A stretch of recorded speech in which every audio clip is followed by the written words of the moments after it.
Hello everyone, welcome to my channel. तो आज हम बात करेंगे सोलो लेवलिंग सीजन 2 के बारे में। तो मैंने अभी अभी क्रंची रोल पे सोलो लेवलिंग सीजन 2 को खत्म करा। मैं आपको बताऊं तो it has surpassed all my expectations. Season 1 में जो मेरी एक्सपेक्टेशंस थी, जिस तरीके का एनिमेशन मैं एक्सपेक्ट कर रहा था बेस्ड ऑन सीजन 1 के एनिमेशन, तो उसके हिसाब से इसने सारी बाउंड्रीज को क्रॉस कर लिया है। एक नया स्टैंडर्ड है वो सेट करा है।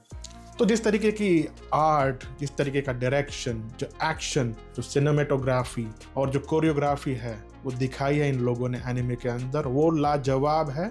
क्योंकि मेरे हिसाब से जो बेस्ट फाइट्स थी, इन्होंने पूरा जस्टिस दिया हुआ है। चाहे वो संग जिन वू वर्सेस बारका हो, चाहे संग जिन वू वर्सेस बारान हो, संग जिन वू वर्सेस हाई ऑर्क, मुझे नाम याद नहीं उस बॉस का जो अभी टस्क बना है, ठीक है, या फिर संग जिन वू वर्सेस बेरू हो, और इवन संग जिन वू वर्सेस गोतो। सारी जो फाइट्स है, उन्होंने जो एक्सपेक्टेशंस मेरी थी उसको सरपास करा है और I was fully satisfied with all the fights. लेकिन जिस तरीके से उन्होंने उसको एनिमेट करा है, जो स्मूथनेस उन्होंने दिखाई है, जो ट्रांजिशन उन्होंने दिखाया है बिटवीन द फ्रेम्स का, वो लाजवाब था मेरे लिए। एनिमे के अंदर कुछ चीज़ें थी वो टॉप नॉच थी और कुछ चीज़ें थी वो एवरेज मिड भी थी, ठीक है। उसके ऊपर एनिमे को बहुत बैकलैश भी मिला है और सोशल मीडिया पे उसके ऊपर बहुत बैशिंग भी हुई है।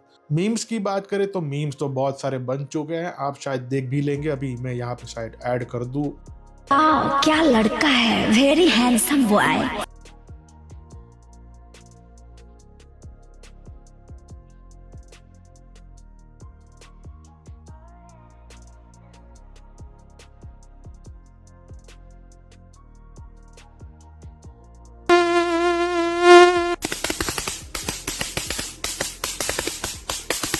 तो ये तो थे मीम्स, और इसके बाद हम आते हैं बहुत सारी जो चीज़ें जो लोगों को बहुत हेट करती थी उसके बारे में बात करेंगे।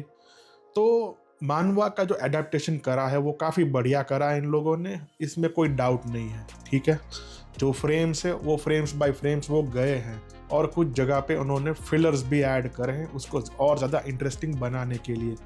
और इसका जो बेस्ट एग्जाम्पल है वो मैं अगर दूँ तो वो है संग जिन वू वर्सेस बारान वाली फाइट का, जहाँ पे इन लोगों ने जिस तरीके से एडिशनल फिलर्स डाल के उसको और भी ज़्यादा बढ़िया बनाया। और या फिर हम बात करें संग जिन वू वर्सेस बेरू की फाइट का। लेकिन कुछ चीज़ें जो मैंने बोला कि कुछ बुरी चीज़ें थी जिसके कारण इसको बहुत बैशिंग भी मिली है, तो उसकी मैं बात करूंगा यहाँ पे।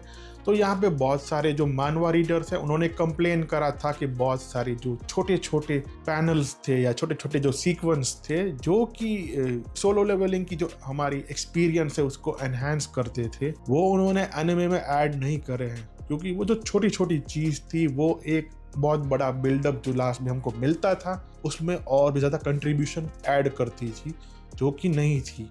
बात करें बहुत सारी जगहों पे कुछ कैरेक्टर्स के कुछ डायलॉग्स है, कुछ जगह पे कुछ कैरेक्टर्स के एक्सप्रेशंस है, कुछ जगह पे संग जिन वू किसी कंप्लीटली डिफरेंट जगह पे था और एनिमे में कंप्लीटली डिफरेंट जगह पे दिखाया हुआ है। तो ऐसी बहुत सारी चीज़ें हैं जो सीजन 2 में लोगों ने कंप्लेन करी है।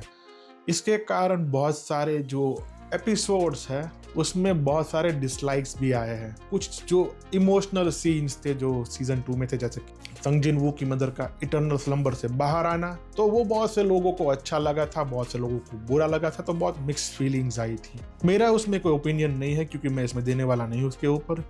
तो अब बात करते हैं एनिमेशन की। तो animation episode by episode in लोगों ने छोटे मोटे ट्वीट्स करके या बहुत सारी चीज़ों को चेंज करके उसको बेहतर बनाया है। मतलब जैसे जैसे सीजन आगे बढ़ रहा था एनिमेशन भी वैसे वैसे पीक कर रहा था। अगर मैं बात करूँ इनिशियल एपिसोड्स की सीजन 2 की, तो बारका वाली जो फाइट थी उसकी एनिमेशन मुझे ज़रा भी पसंद नहीं आई थी। मैं लिटरली बोल रहा हूँ, मुझे ज़रा भी पसंद नहीं आई थी, क्योंकि उसमें जिस तरीके से कैरेक्टर्स थे वो यहाँ वहाँ मूव कर रहे थे, तो जो उनकी जो मूवमेंट थी वो भी एकदम वैसी मुझे फेक लग रही थी कंपेयर टू जो हाई ऑर्क वाले आर्क में दिखाई गई है और बारान वाली फाइट में दिखाई हुई है। जो वल्कन की मूवमेंट थी उसके कंपेयर में आप बारका वाले आर्क में संग जिन वू और उसके शैडो सोल्जर्स की मूवमेंट देखोगे तो आपको जमीन आसमान का फर्क दिखेगा कि कैसी क्वालिटी से वो कहाँ पे पहुंचे हैं। और जेजू आइलैंड में तो पूरा वो अलग ही था।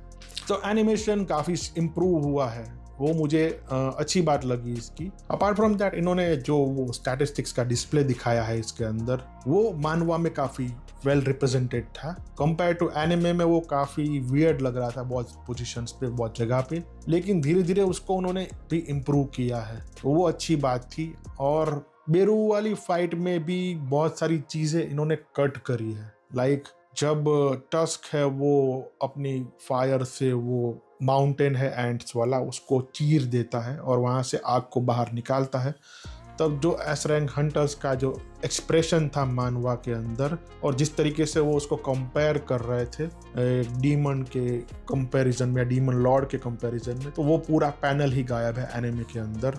मानवा के अंदर संगजिन वू है, वो एंट्स को मार के उनको शैडो सोल्जर्स भी बनाता है।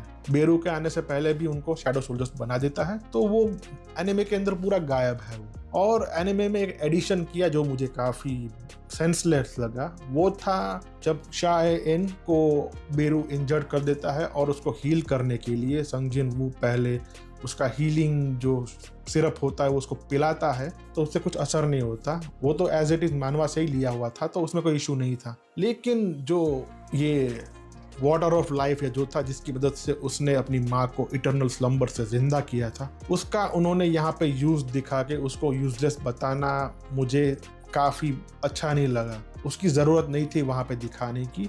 डायरेक्टली अगर वो अपने जो एस रैंक हंटर को वो जगाते हैं एज अ शैडो सोल्जर, वो दिखा देते तो वो ज़्यादा बेहतर रहता। तो उसको वो बचा नहीं पा रहा था उससे, तो वो मुझे काफ़ी बुरा लगा कि वहाँ पे उनको ज़रूरत क्या थी, ऐसा क्रिएटिव डिसीजन कैसे लेने की ज़रूरत पड़ी वो चीज़। ठीक है, कोई बात नहीं। बस मोस्टली तो यही था मेरा इसके ऊपर। बाकी तो मेरा पॉजिटिव इम्प्रेशन है सीज़न 2 के लिए, और जो एक्सपेक्टेशंस मेरी है सीज़न 3 के लिए वो इसने और भी ज़्यादा बढ़ा दी है। और आई होप कि वो सीज़न 3 इससे भी ज़्यादा अच्छा निकले और मेरी जो एक्सपेक्टेशंस है उसको वो और भी सरपास करे। तो मेरा यही था रिव्यू सीज़न 2 के लिए। चलिए मिलते हैं अगले रिव्यू में। Tata bye bye.